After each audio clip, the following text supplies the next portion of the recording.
घने जंगल के साथ एक छोटा सा पुरसुकून गांव आबाद था। लोग सादा जिंदगी गुजारते थे, मगर जंगल की सरगोशियां हमेशा एक हल्का सा खौफ अपने अंदर समोए रखती थीं। इसी गांव में 1.5 साल का एक मासूम बच्चा रहता था।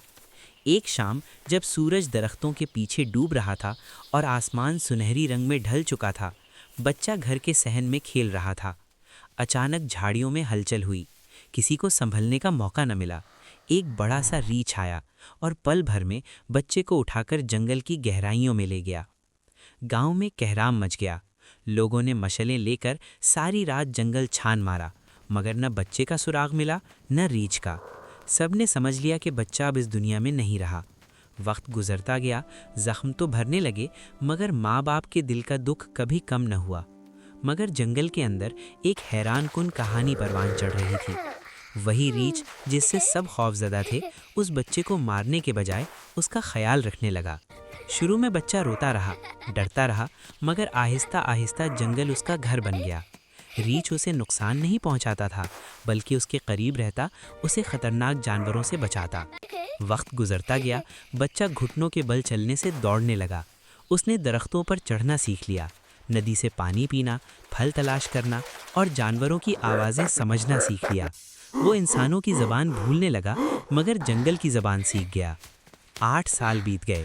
अब वो बच्चा नहीं रहा था, वो 10 साल का मजबूत लड़का बन चुका था। उसके बाल लंबे और उलझे हुए थे, जिस्म पर जानवरों की खाल, आंखों में जंगल की चमक और हरकत में जानवरों जैसी फुर्ती। एक दिन शिकारियों का एक गिरोह जंगल में दाखिल हुआ। गोली की आवाज़ गूंजी, रीछ जख्मी होकर ज़मीन पर गिर पड़ा। लड़का पहली बार खौफ और गुस्से से चीख उठा।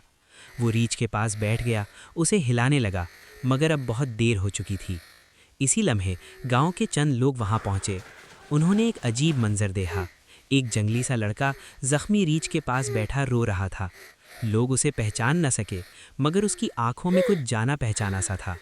जब उसे गांव लाया गया, एक बूढ़ी औरत ने उसके बाजू पर एक पैदाइशी निशान देखा, वही निशान जो 8 साल पहले गुम होने वाले बच्चे के बाजू पर था।